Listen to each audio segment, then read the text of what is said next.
grew up in Lawrence, Kansas, and when I think back. In fact, I probably talked in class occasionally. Growing up in Kansas in the 1950s, we had a very different sense of what it meant to be a Kansan. Are you a native Kansan? Yes, I am. Do you know Ad Astra per Aspera? Yes. Okay. We haven't completely failed. How many counties do we have? A lot. A lot. There we go. I mean, we used to have to memorize all the counties, their county seats. You know, we had to draw the brown rivers on the map, the blue rivers. You know, we would have that had water. And I've never quite known what a river was without water, but there are some rivers in western Kansas that apparently are dry much of the year. Growing up in Lawrence was very much a Kansas experience, if you will. We would take walking tours and see where Quantrill, killed the citizens of Lawrence and things like that. There used to be, I don't think I'm making this up, there used to be plaques, little bronze plaques that were in the alleys and things wherever someone had died. They had marked it. So we would do those walking tours, and of course, growing up in Lawrence, we were always aware of the football teams and the basketball teams at KU. I remember I saw Wilt Chamberlain when I was like 5 years old or something.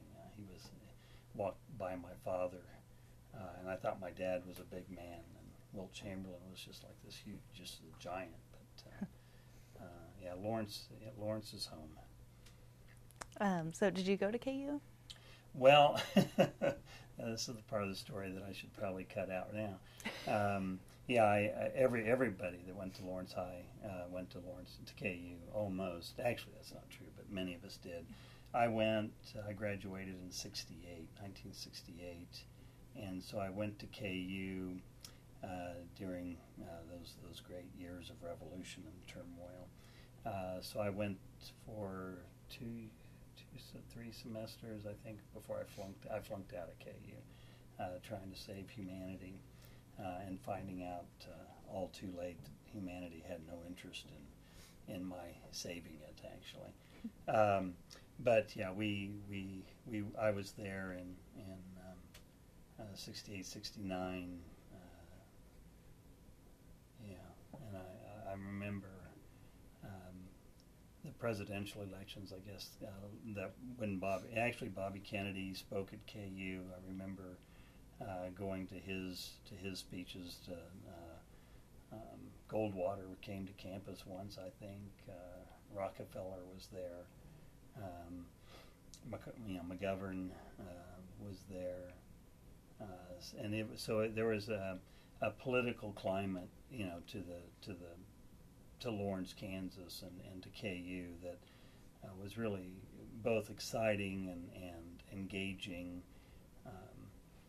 And we, the student body generally was opposed to the Vietnam conflict, so there were all the endless marches, and the civil rights movement was was going on in a very strong way, and so we were, would march about various, this, that, and the other. We closed down the Holiday Inn one day because one of the workers had been fired. We felt, unjustly.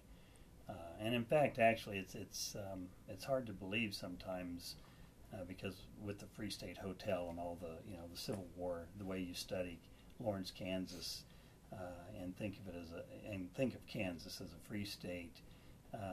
The prejudice in Lawrence was really quite evident, and was something that surprised me growing up. I know I had a friend. I think there was maybe 2 African American students in grade school with me. There was a divide within Lawrence that probably most grade school students never really thought about. But if you grew up on one side of Lawrence, you were on a very different world than if you grew up on the other side. And only a couple African American students were in the grade school I attended. But I remember going to the movies one day and walking down Massachusetts Street, and